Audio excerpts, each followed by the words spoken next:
Hi guys, this is Kayla. And this is Vicky, and we're with a couple of these read. Yes, and we are back with our Aardvark predictions for November 2024. Right? Now, our first one is Her Night at the Museum. And we kind of predicted this for Book of the Month, but even when we did, we were like, it looks like an Aardvark, like the rom-coms they do. Yeah. Very similar magic and stuff like that. And this is by Bryn Donovan. And there's a centuries-old curse that is put on a statue, and the statue comes to life in modern-day Chicago.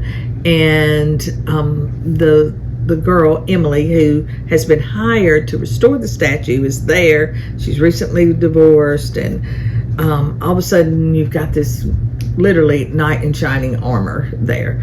And so it's all about what goes on, and she gets in trouble, and they think the statue's disappeared and she's being blamed for it. So there's a whole bunch of shenanigans going on, and here she is falling in love with a statue that's come alive. Very handsome living statue. Of course, he's the knight in shining armor, and he is just very put out by modern day life and the way people, the culture, and the way, because naturally they were chivalrous and everything, and he doesn't see any of that, so he's all upset about that. So, and next up is a sequel. All's Fair in Love and Treachery by Celeste Conally, and this is the sequel to Think Like a Lady, Act Like a Lord. And I have that book. I don't know why I just stuttered trying to remember the title.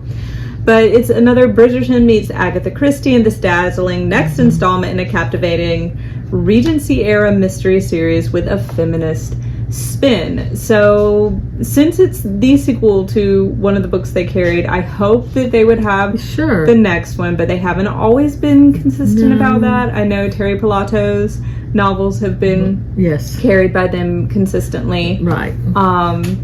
But then A Socialite's Guide to Murder, they didn't have the sequel for it. And I was so disappointed. Yeah, that actually really broke my heart. Yeah, because I really wanted that from them. So, okay, the next one is Deadly Animals by Marie Tierney.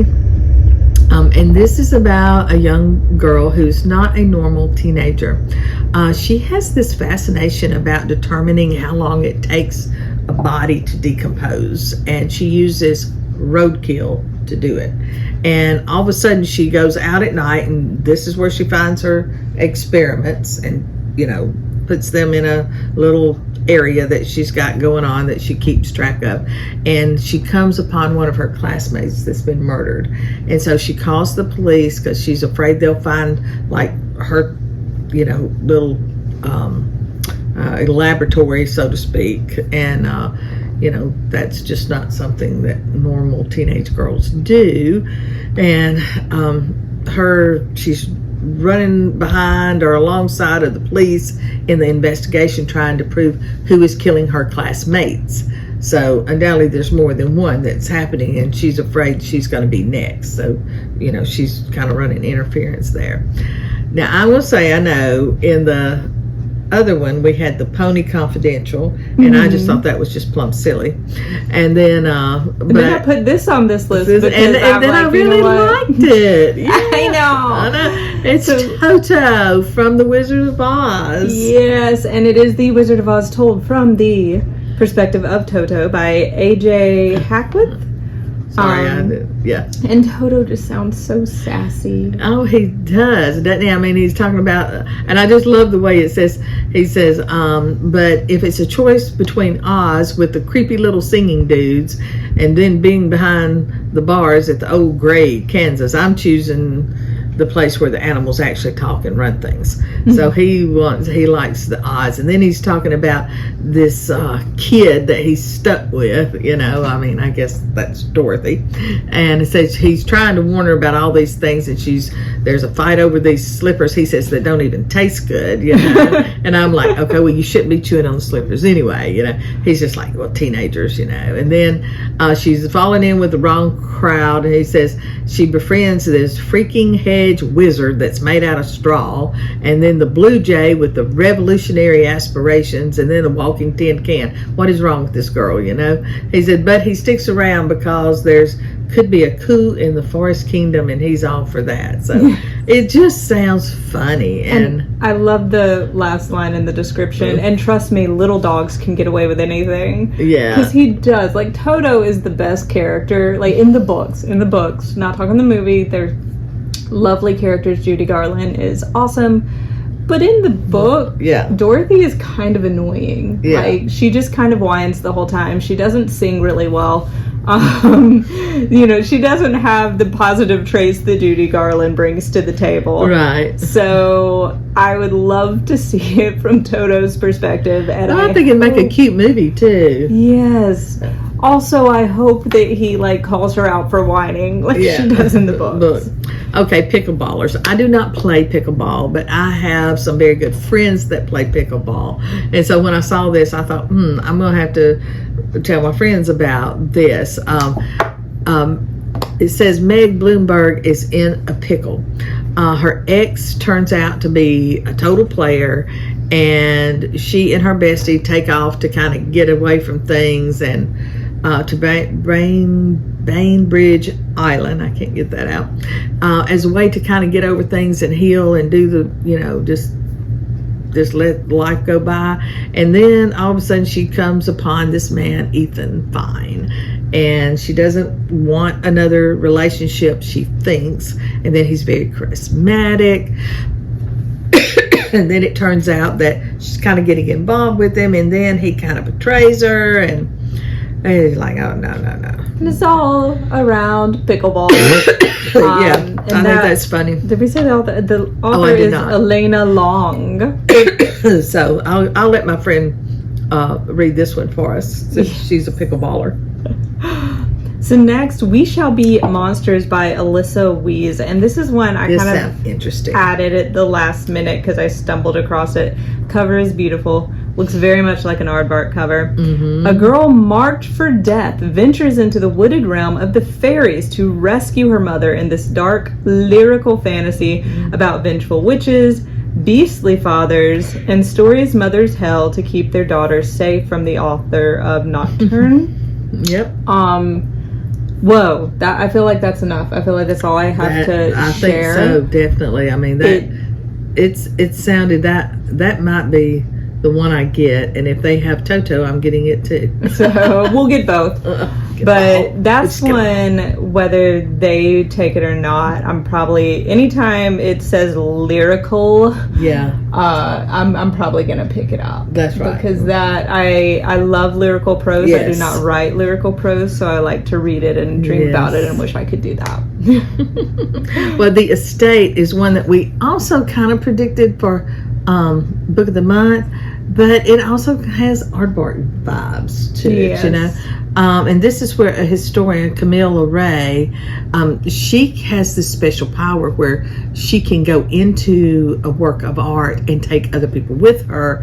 And in this particular book, someone has been watching her do this, and then they take advantage of it, and she ends up losing her job and destroying her reputation, and then she gets called to come to the estate. There's this family, and they kind of have there's some iffy stuff about them, and she comes in, and so by working through this, she's hoping to restore her good name and everything and get her job back and all that. But again, there's something not quite right on the estate, so we have to wait and see. And this last one, at the time we are posting, today is October 25th, so at the time we're filming this is the only book that's really been confirmed by Aardvark. It sounds like one that a lot of people are excited about this book.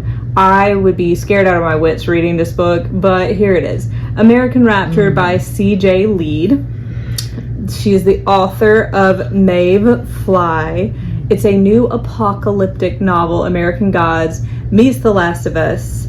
A virus is spreading across America. Gee, have we lived that? Yeah, and this is why I would be uncomfortable with it. But this particular fictional virus transforms the infected and makes them feral with lust. And okay, actually, that's the reason I'm a little triggered by that. Lust? Oof. Sophie, a good Catholic girl, must traverse the hellscape of the Midwest to try to find her family while the world around her burns. Along the way, she discovers there are far worse fates than dying a virgin. The end times are coming. Yes, there are. A lot. Yeah. So, that one's... it's one of those I would need... Like, when this was posted on Instagram, all the Bookstagrammers were coming and I read this, I loved this, it was so great. And I would need more of an... I feel like I would need more of a synopsis. Yeah. Before stepping into it, because this synopsis, there's just a lot of, it's like virus, okay, lived through that. Lust, okay, can be good, but also if the entire world is just overly lustful, I'm gonna lock my doors and batten down the hatches. So, but the cover is beautiful. Yeah, it is pretty cover.